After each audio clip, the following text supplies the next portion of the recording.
Bonjour à toutes et à tous, bienvenue dans Smart Impact, l'émission de la RSE, la responsabilité sociale, sociétale et environnementale des entreprises.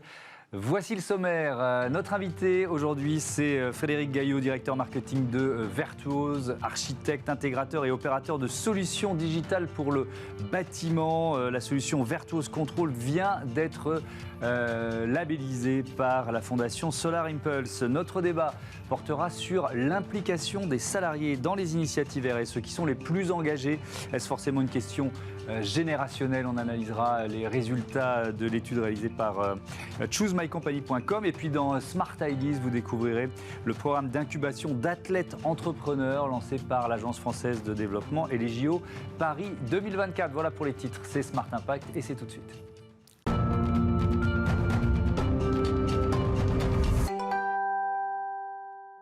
Bonjour Frédéric Gaillot, bienvenue. Vous êtes donc le directeur marketing de Vertuose. Vous rendez nos bâtiments plus intelligents, on peut dire ça? Alors on essaye au quotidien, effectivement, grâce à des solutions digitales, d'en optimiser le fonctionnement et de permettre, à travers toute une gamme de solutions, de réduire en fait l'empreinte carbone de ces bâtiments, de réduire les consommations, tout en améliorant en fait le confort des occupants. C'est quoi les leviers principaux, les leviers d'impact principaux que vous mettez en œuvre? Alors aujourd'hui, nos solutions digitales, elles reposent sur plusieurs types de briques servicielles. La première chose, c'est qu'on travaille généralement déjà sur une première étape qui est la collecte de la donnée au sein des bâtiments. On va ensuite travailler sur le transport, le nettoyage d'une certaine manière de ces données et puis derrière, à travers des algorithmes, à travers de l'intelligence artificielle, on va restituer des services pour derrière améliorer, je vous disais, le fonctionnement de ces bâtiments. Aujourd'hui, Vertuose c'est à peu près déployé dans 90 000 bâtiments en France. On a déployé et on opère 400 000 objets connectés. Et l'ensemble de ces solutions, parce on a cherché un petit peu à regarder quel était l'impact finalement que nos solutions apportaient, notamment sur le volet énergie et réduction de l'empreinte carbone. On réduit environ 250 000 tonnes, pardon, on va y arriver, équivalent CO2 chaque année à travers nos solutions. Ouais, donc on voit ces chiffres, 90 000 bâtiments, 400 000 objets connectés, 250 000 tonnes de CO2. C'est le neuf et l'ancien, c'est les deux, votre champ d'action, ou c'est principalement les projets, les nouveaux projets? Alors en fait, non, on va principalement travailler sur des bâtiments qui sont déjà existants. C'est l'inverse. Dont on va en fait améliorer en fait le fonctionnement grâce à nos objets connectés, grâce à notre intelligence artificielle. Donc on travaille principalement sur des problématiques de rénovation de bâtiments. Et donc cette solution qui s'appelle Vertuose Control, qui a été identifiée par la Fondation Solar Impulse de Bertrand Piccard comme l'une des 1000 solutions propres, efficaces et rentables face à la crise environnementale, sont ça les critères de la Fondation Solar Impulse. Bon, déjà bravo, parce que c'est une reconnaissance, il y en a 1000 dans le monde. C'est un système de pilotage énergétique intelligent. Comment ça fonctionne? Alors aujourd'hui, Vertuose Control, c'est un système qui va mêler de façon intelligente, si vous voulez, les objets connectés, l'intelligence artificielle, pour en fait optimiser le fonctionnement des systèmes existants dans les bâtiments. Concrètement, comment ça marche? On va déployer un certain nombre de capteurs au sein des bâtiments qui vont aller mesurer la température, la présence. On va remonter ces infos dans un système de cloud. Ces données vont être croisées avec des données de météo, avec des données de planning, d'occupation. Et derrière, on va renvoyer en fait au système de fonctionnement, au système énergétique des bâtiments, des commandes optimisées qui vont permettre de réduire la production d'énergie et réduire la consommation d'énergie, tout en assurant, et c'est là aussi le point important, tout en assurant et en améliorant en fait le confort des occupants. Ça veut dire que ça fonctionne pièce par pièce, c'est du sur-mesure d'une certaine façon? Tout à fait, et c'est un peu ça l'originalité de notre système, c'est qu'on est capable de piloter pièce par pièce en fait, de façon vraiment intelligente, les besoins en consommation pour assurer un niveau de performance énergétique. On est à peu près aujourd'hui à moins 25% en termes d'efficacité énergétique de consommation au sein des bâtiments. Et puis derrière, on va aussi assurer le confort, et ça c'est quand même un point important, notamment quand on va déployer dans des écoles par exemple, où ou le fait de savoir qu'on va être capable d'assurer un niveau de confort avec un niveau de température de 19 ou de 20 degrés, ben voilà, c'est quelque chose d'important pour nos enfants et aussi pour les enseignants. Ouais, 25% d'économie, c'est ce que vous avez annoncé. Ça suppose quel investissement en parallèle dans la balance? Alors, on ne va pas parler d'investissement, on va plutôt parler de retour sur investissement en fait. Aujourd'hui, nos solutions, parce qu'on les a améliorées, parce qu'on est capable aujourd'hui de bénéficier des dernières technologies aussi au niveau des matériels, au niveau du cloud, etc. Nos solutions, en moyenne, bénéficient d'un retour sur investissement inférieur à 3 ans. Donc c'est quand même une dimension importante et je tiens à insister là-dessus parce que ça vient un petit peu mettre l'accent sur le niveau de maturité des solutions digitales aujourd'hui, je pense. On n'est plus simplement dans des problématiques technologiques, on n'est plus simplement dans des problématiques de déploiement proof of concept, c'est-à-dire sur quelques déploiements. Aujourd'hui, on travaille sur des déploiements qui sont massifs. Notre solution, elle est déjà implémentée sur plus de 250 sites. Et derrière, elle va nous permettre de façon très concrète, on mesure en permanence en fait l'efficacité de ce qu'on déploie, d'assurer un retour sur investissement d'environ 3 ans. Donc je peux même vous citer un cas où sur un de nos derniers déploiements auprès de la ville de Limoges, sur un de leurs sites, on a une réduction des consommations de 44%, mesurée et par rapport à ça, c'est des éléments qui sont mesurés par rapport à des protocoles. Ça veut dire que plus ça va, plus vous êtes efficace en la matière, c'est ça? Alors effectivement, est-ce qu'on peut dire ça? Effectivement. L'efficacité, elle se mesure sur un premier volet autour de tout ce qui est efficacité, réduction des consommations d'énergie et de l'empreinte carbone. Et puis, c'est aussi une dimension financière et technologique qui va nous permettre de réduire les temps d'installation, de réduire le nombre de matériel installé, d'en faciliter l'exploitation et donc derrière d'avoir des retours sur investissement de plus en plus réduits. Et ça, c'est aujourd'hui une dimension importante, je crois, sur ces solutions de décarbonation. C'est qu'elles ne sont pas simplement sur un discours, elles sont aussi sur une réalité économique qui permet d'être au moins aussi performant que des solutions plus traditionnelles. Est-ce que l'utilisateur, il garde la main quand même? Ça, c'est effectivement... Parce que, voilà, si on a une intelligence artificielle, les capteurs, ils diront, il faut que ce soit comme ça, et tu passes pas tes 19 degrés. Oui, mais j'aimerais bien avoir un peu plus chaud ce soir. Alors, effectivement, toutes ces solutions, elles sont monitorées par des êtres de chair et d'os qui, en permanence, s'assurent que tout fonctionne bien, que le service est rendu correctement. Donc, à aucun moment, si vous voulez, on a des risques de dérive qui seraient liés à l'absence en fait, de contrôle humain derrière tout ça. Ouais, l'autre question, c'est la question de la sécurité. Plus on place d'objets connectés dans un bâtiment, plus cette question devient majeure. Alors ça, effectivement, c'est un des axes sur lesquels on travaille en permanence. Aujourd'hui, on a des équipes spécialisées en fait, sur ces sujets-là. Alors on bénéficie aussi du savoir-faire du groupe Engie en la matière, qui viennent en permanence auditer, qui viennent en permanence s'assurer que les différentes mesures qu'on met en place nous permettent de sécuriser au maximum ces données, leur transport et leur exploitation. Ça change quoi ce label de la fondation Solar Impulse? Donc vous l'avez reçu il y a quoi? Il y a à peu près 1 an, c'est ça? C'est ça. Donc on peut déjà faire un premier bilan. Qu'est-ce que ça change? Moi, j'imagine en termes de notoriété, même vous êtes effectivement dans le groupe Engie, mais en termes de notoriété internationale, c'est pas rien quand même.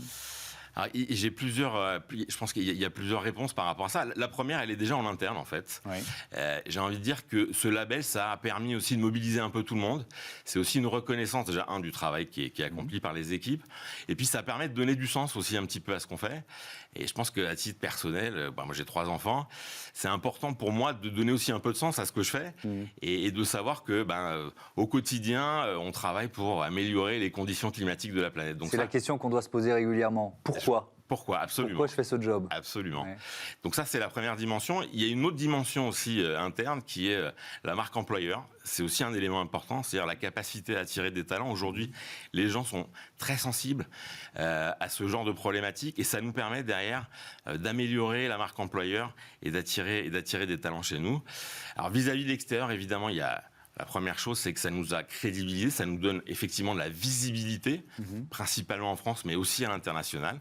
Parce que vous disiez 250 déploiements, d'ores et déjà. C'est plutôt ou exclusivement en France, ces déploiements? Alors aujourd'hui, on travaille principalement sur le marché français, mais effectivement, dans notre feuille de route, on a pour objectif d'aller travailler un peu plus à l'international, notamment au niveau européen, tout à fait. Et donc ce label, ça change Alors, ça peut faire partie, effectivement, des éléments qui vont nous faciliter l'accès à ces marchés. C'est un label international, c'est un label qui est reconnu au niveau international et qui nous permet donc effectivement de prouver aussi aux clients que nos solutions, elles sont performantes économiquement, elles sont performantes technologiquement, elles sont performantes au niveau énergétique. Et derrière, ça nous donne un surplus, si vous voulez, de crédibilité vis-à-vis de nos clients. Dernier point, et je pense que c'est assez important, ça permet aussi aux clients de valoriser leur propre démarche vis-à-vis de ces problématiques de décarbonation au quotidien. Oui, c'est-à-dire que ça rentre dans le bilan RSE d'une entreprise dont vous équipez le bâtiment ou le siège social. Absolument. Ouais, évidemment. Merci beaucoup, merci Frédéric Gaillot d'être venu présenter Virtuose Control, à bientôt sur Bismart. On parle maintenant de l'engagement et de l'implication des salariés. Vous l'évoquiez d'une certaine façon dans la politique RSE.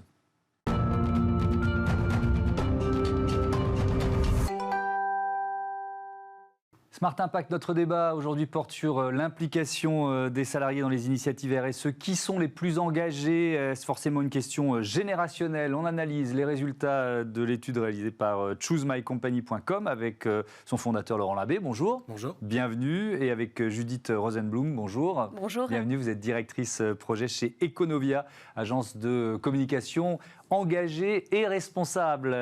Laurent Labbé, Choose My Company, c'est une plateforme qui est spécialisée dans le recueil d'avis des salariés. Cette étude, vous l'avez faite pour qui et pourquoi ? Alors on l'a faite pour nous. Ouais. Choose My Company, c'est une entreprise à mission dont la finalité, c'est l'amélioration de la relation au travail. Donc on étudie un certain nombre d'aspects de la relation qui lie les salariés avec leur employeur, la motivation, l'engagement. Et il y a quelques mois, on a créé un label qui s'appelle Impact Index, et donc une étude et qui vient analyser la façon dont les salariés vivent la réalité des pratiques et des politiques RSE de leur employeur. Donc on a créé ce référentiel et ce label qui a connu un gros engouement puisque 150 entreprises sont rentrées dans cette démarche sur les 2 derniers mois. Oui, ça veut dire que les entreprises voulaient savoir, ce qu'en pensaient les salariés, parce que ce virage stratégique, on a passé toute la saison à l'évoquer, à l'analyser, à le décortiquer dans cette émission. Il est majeur, il est partagé, quelles que soient les tailles des entreprises. Donc il y avait cette curiosité avec un chiffre global que je vais citer. 70,5% des salariés veulent s'impliquer dans les actions RSE de leurs entreprises. Bon, ça c'est le constat général qui est plutôt encourageant. Oui. Vous l'analysez comme ça aussi, j'imagine ? Les entreprises sont rentrées dans cette démarche parce qu'elles veulent savoir et parce que la RSE, ou l'ESG maintenant, on l'appelle, est un vrai critère d'attractivité, de talent, mais aussi d'investissement. Et c'est un levier de réputation extrêmement fort. Donc elles ont besoin de savoir ce que pensent leurs salariés. 80% d'entre eux pensent qu'ils sont les mieux placés, plus que les experts, pour juger de la réalité dont les entreprises mettent en place les pratiques RSE. Donc elles veulent savoir et elles veulent aussi attirer. Donc elles ont mené cette étude, effectivement, et 70% des salariés veulent s'impliquer. Après, il y a des disparités importantes. Il y a des de génération, de genre aussi. Alors, globalement, c'est positif. Tout le monde veut s'impliquer. Donc ça sera difficile de dire que d'autres veulent beaucoup moins s'impliquer. Les jeunes sont très sensibles et très clivés sur des aspects sociaux, notamment sur les attitudes vis-à-vis des femmes ou vis-à-vis des minorités. Ils ont des attitudes aussi très clivées sur le respect de l'environnement.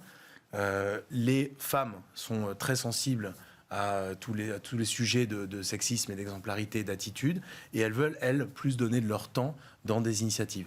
Et les seniors sont plus enclins à, dans le cadre d'activités individuelles, à transmettre à des populations qui peuvent être plus en difficulté. Donc là, on est vraiment sur le S de l'ESG, sur la solidarité envers des publics plus pauvres. Et c'est là que les seniors veulent le plus s'impliquer. Ce chiffre, quand même, 32,6% des hommes qui ont répondu à l'enquête ne souhaitent pas s'impliquer dans la politique RSE de leur entreprise. Judith Rosenblum, est-ce que l'engagement masculin, il est perdu ou il est plus fort dans certaines entreprises, peut-être notamment dans les startups? Comment vous l'analysez? Alors effectivement, tout dépend de quel type d'entreprise on parle. Historiquement, il y a quelques années, la RSE était traitée par les services de communication des entreprises. Ces services même sont effectivement plus composés de femmes, de jeunes, d'où voilà le fait que peut-être on ait l'impression que la RSE est un sujet féminin. Dans d'autres entreprises, ce qu'on peut constater, c'est que ces sujets sont traités par les fondations d'entreprises, où là, dans les équipes, on peut voir des hommes et des femmes. Et si on prend la RSE telle qu'elle est vécue dans les startups, dans les petites PME, ce n'est pas traité par les sujets de communication, mais directement dans le core business, dans la raison d'être de l'entreprise. Oui, c'est-à-dire souvent ces entreprises, elles se sont créées dans cet objectif-là. Pour répondre à un problème économique, social, environnemental. Et donc là, nous avons tout type de profil, des hommes, des femmes, toutes catégories sociales confondues. Et il faut dire que ce qui est intéressant, c'est que les personnes, notamment les jeunes qui ont créé ces startups à impact positif, sont généralement des personnes qui ont directement été touchées par le problème qu'ils adressent. Et donc là, on est vraiment sur des motivations, des énergies, une envie d'avancer, de transformer, de changer qui est absolument hors du commun. Oui, donc ça, c'est un aspect positif. Si je retourne la chaussette, si j'ose dire, dans des structures plus anciennes et plus importantes, si ce sont les jeunes de moins de 35 ans qui sont les plus impliqués, ils ont forcément moins de pouvoir. Alors, ils ont moins de pouvoir et en même temps, on voit que les choses sont en train d'évoluer. Certaines structures, on a pu le constater chez Econovia, sont en train de mettre en place du reverse mentoring, c'est-à-dire que les jeunes sont invités à participer aux réunions du COMEX pour justement apporter leur vision, leur éclairage, leurs aspérités, leur sensibilité. Aujourd'hui, l'entreprise, la grande entreprise historique telle qu'on la connaît, ne peut plus faire sans les jeunes, ne peut plus faire sans ces sujets, sinon elle risque de se mettre elle-même à l'écart. Oui, c'est ça, c'est ce que j'allais vous dire. Elle ne peut plus faire sans l'ESG ou la RSE, et donc elle va chercher les jeunes qui ont plus de sensibilité sur ce thème-là. Vous l'avez ressenti aussi. Ils ont une sensibilité très forte. Ils rejoignent de plus en plus des entreprises qui non seulement font bien en termes de respect de l'environnement et de la société la finalité de leur activité, mais maintenant elles intègrent à l'intérieur de leur raison d'être justement un impact social et environnemental. Et de plus en plus de jeunes, dans leurs critères de choix d'entreprise, rejoignent ce type d'entreprise. Est-ce que c'est un défi de cohésion interne ? Je vous pose la même question à l'un et à l'autre. Je commence avec vous, Laurent Labbé. Alors c'est un défi de cohésion interne, c'est un facteur de démotivation. Une entreprise qui ne serait pas dans le respect de l'environnement ou des pratiques sociales exemplaires, c'est un gros facteur de démotivation. Donc évidemment, c'est un facteur de cohésion interne. On a tendance à penser qu'il n'y a que l'environnement dans l'ESG. Non.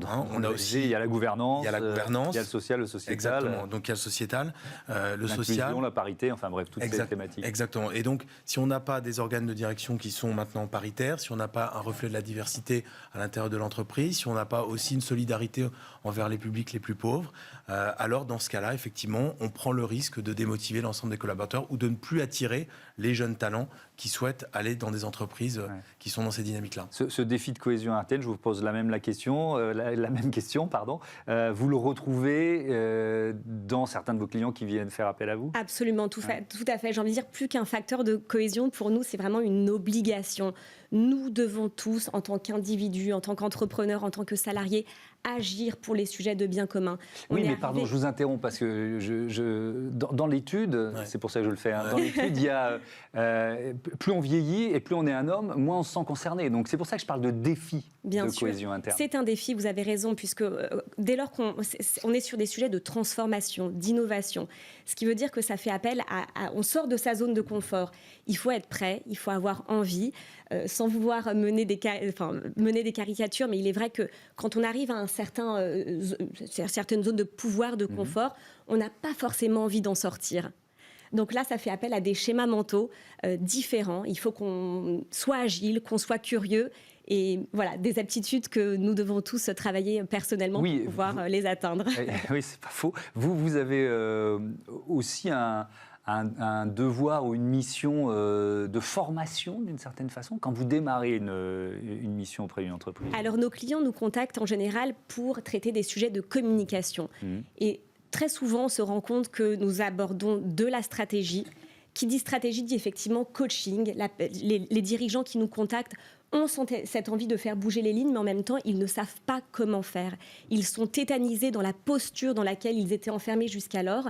Ils sentent que leur posture ne correspond plus aux besoins du moment. Donc, bien souvent, effectivement, nous les accompagnons personnellement, individuellement, à travers ces coachings pour qu'après, ils puissent l'incarner dans leurs entreprises. Ouais. Je pose la question de la formation ou aussi de l'information, Laurent Labbé, parce que ça, c'est un des éléments de l'étude. Les salariés, pas forcément suffisamment informés des initiatives RSE de leur entreprise. C'est tout l'enjeu de ce type de label, finalement, puisque Impact Index, c'est le premier label qui... finalement, s'intéresse à la façon dont les salariés vivent les pratiques RSE. Et beaucoup d'employeurs nous ont dit, nous, on a des experts, on s'en occupe bien, ça fonctionne bien. Nos salariés, pourquoi ils seraient en mesure d'évaluer ce qu'on fait, puisque c'est un milieu d'experts. Finalement, ce qui se passe, c'est qu'on se rend compte que tout se connecte. C'est-à-dire ce que tu disais sur la communication interne, tout se connecte en termes de motivation, d'attractivité, d'expertise. Il y a une cohésion globale dans laquelle il faut tout à fait inclure les salariés. Oui, parce que, alors on le dit pour tous les secteurs de l'entreprise, mais le salarié devient le premier ambassadeur de l'entreprise. Est-ce que c'est encore plus vrai en matière de ESG ou de RSE, Laurent Labbé? Le salarié, il est tout. Il est à la fois un client, il est à la fois un porte-parole, il est le vecteur de réputation, donc il est tout à la fois. Oui, mais je pose la question, et on va conclure là-dessus, parce que souvent les entreprises sont soupçonnées de greenwasher ou de social washer. Donc si le salarié devient l'ambassadeur, c'est peut-être une façon de contrer ce soupçon? Est-ce que vous diriez ça? Effectivement, c'est une façon de contrer ce soupçon. En ce moment, on le voit, il n'y a plus de différence entre vie professionnelle et vie personnelle. Dès lors qu'on parle de sujet de RSE, effectivement, il y a une responsabilité que nous avons chacun d'incarner ces valeurs. On ne peut pas les incarner en entreprise et après, une fois qu'on est à la maison, avoir des comportements qui ne sont pas identiques à ses propres valeurs. Donc encore une fois, ça dépend vraiment de qui on est. Ça fait appel à nos émotions, à notre raison d'être personnelle. Et du coup, on a tous un rôle à jouer. Merci beaucoup, merci à tous les deux. On Merci passe à Smart Ideas, un footballeur qui s'engage. Smart Ideas avec BNP Paribas. Découvrez des entreprises à impact positif.